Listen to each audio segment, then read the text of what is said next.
Leader of the Brexit Party, Nigel Farage. He's in Tony Blair's old constituency of Sedgefield in the northeast of England. Nigel Farage, Kwasi Kwarteng says he doesn't want anything to do with your party. Is the electoral pact crashing on takeoff?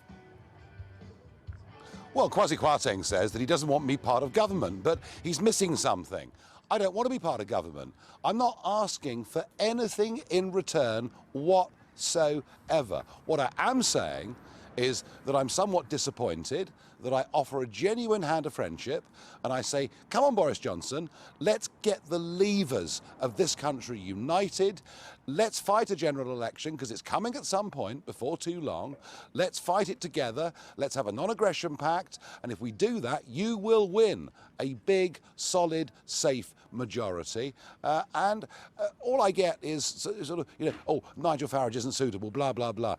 I'm not anything to do with this. I don't want to post. I don't want to be in their government.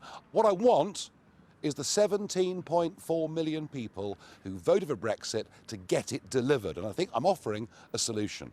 But the reply the Tories give you to that is you're not fit and proper. Neither is Aaron Banks, your great mate. The PM's chief advisor, Dominic Cummings, seems to regard you as cretins. At least that's what you think he regards you as. Yeah. If that's what they think, it's a funny way to woo you. It's not exactly an attempt to get engaged, is it? No, it was petty, tribal, party politics. And I'm asking, begging, whoever put that statement out, can't we rise above that? Can't we see that actually, if we get a Labour government, we're not going to get a meaningful Brexit of any kind at all? This is a big chance to unite the Leave vote. And, I've said I reckon Boris could get a majority of 60 to 100. John Curtis independently says it'd be at least 40. We've got a solution here. The country's crying out for a resolution. We want to get Brexit, get a clean Brexit, get it over the line, and then we can move on with the rest of our lives. Right, but maybe the Tories just regard you as too toxic a figure to be in an alliance with. That whatever votes you might gain them in the north, they're going to lose in the south. They just don't want to be seen on the same ticket as you. There is no evidence to support that whatsoever. Whilst it is true that Lib Dem voters and revokers of Article 50 have me as a reviled figure, none of them would vote for two parties working together in that pact anyway. And also, the inaccuracy of it. Aaron Banks is not part of the Brexit Party. They even managed to misspell his name in the press release. And I was struck with the tone of what was briefed out today from the Conservative government. They appear to be somewhat in the bunker and perhaps not thinking straight. You've been highly critical of this current Parliament. You call it a Remain Parliament. If you split the Brexit vote in the next election, we could end up with another Remain Parliament and you would be responsible for it. Well, we've seen the split in that vote already. We saw it in Peterborough, where, of course, the Brexit Party were the challengers to Jeremy Corbyn's Labour.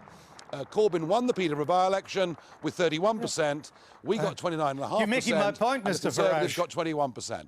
You can deliver. I know, exactly. You can deliver a Remain Parliament. I am making your point precisely. If the Conservatives recognise that the world has moved on, that politics in this country is realigning, people identify now as being Leave or Remain before, in most cases, being Labour or Conservative. If the Conservatives split the vote where we're the challengers to Labour, and if we in return were to split their vote in places they're the challengers, then the Brexit side will end up the loser. So let's grow up. Let's put petty party politics aside. Let's get on. Let's form a non-aggression pact and let's win the next election. Of course, you don't really need a formal deal, do you? You could just concentrate, for example, on Labour seats that the Tories are never going to win, but you might. You don't need a pact. I think the truth of it is, if the Conservatives, as they did in Peterborough, put up a paper candidate that will prevent us from winning in many of the seats where we're the key challenger. Look, it just doesn't make sense. The world has moved on. We're in the biggest political crisis any of us have known in our lives. We have an election, I think, coming up before Christmas, and I'm trying to offer a solution, to offer a way out, to give Boris Johnson a chance to win a big majority, to deliver Brexit, to defeat Corbyn and to be a hero. Strikes me it's a pretty good deal. And even if some junior press officer sends off a negative response, I think it's something in time they'll want to think about. In the end, as with many things in life, politics is about numbers. Okay. And our support and the Conservative support together would be unstoppable. I got that point. It's just we're trying to work out how it could happen. But you said today's ruling by the Court of Session in Edinburgh, quote, smells of judicial interference. Is it now your default position that whenever judges rule in a way you don't like, it's interference? Look, I just think this. You know, we don't have a written constitution. We have no precedent. There is nothing by which judges can actually refer back to make these rules. We have the High Court in London says it's okay. The Court of Session in Edinburgh says it's not okay. So the London judges were look, they were good mess. Judges in your view. Judges are now good or No, bad depending on how they side with you. Look, the whole thing's a mess.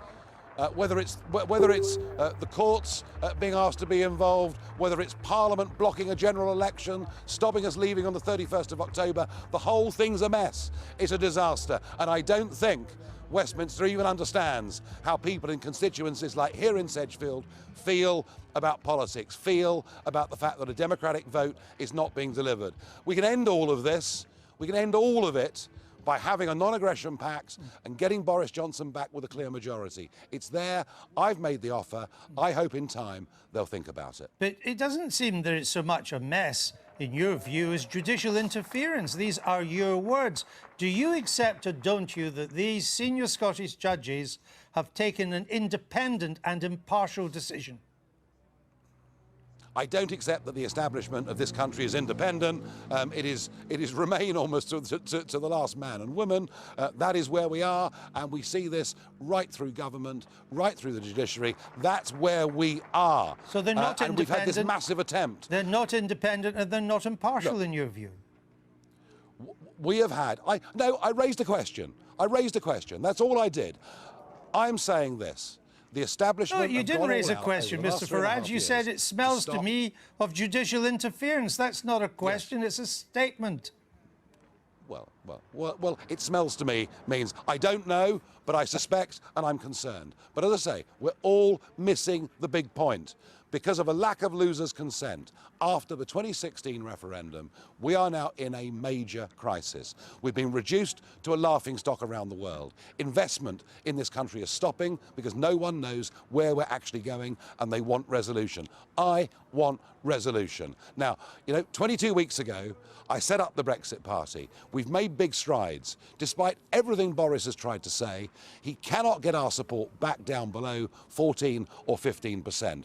If we go past the 31st of October and we haven't left the European Union, you will see our support significantly higher. The only way the Conservatives can get a majority is to come to some form of accommodation with me. All right. They haven't got to like me. I have to stop you there, Mr. Farage. They haven't got to offer me anything. We're running out of time. I hope you'll come into the studio. We can have a longer, more forensic interview with some more time in the weeks ahead. Thank you for that. That's all from us for tonight. Ladies and gentlemen, we're calling time on Britain's membership of the European Union.